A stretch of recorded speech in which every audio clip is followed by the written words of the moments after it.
บอกนางว่าคิดถึงทุกเวลาบอกเพราะอันใดจิตใจมันวกวนสับสนอยากมาแต่ด้วยความจำเป็นเหตุผลมันบังเอิญคิดฮอดเหลือเกินน้องจงเข้าใจปากหวานคาลมลวงคิดห่วงแต่ตัวเอ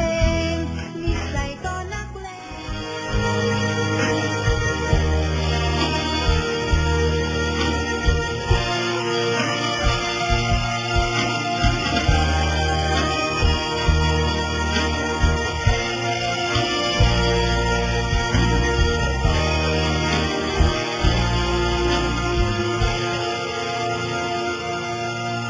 บางครั้งก็ต้องหลั่งน้ำเลือด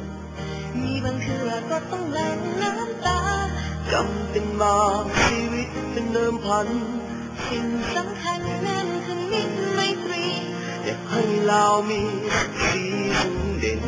อยากให้เราเป็นแชมเปี้ยนสมใจสู้ด้วยใจมานะอด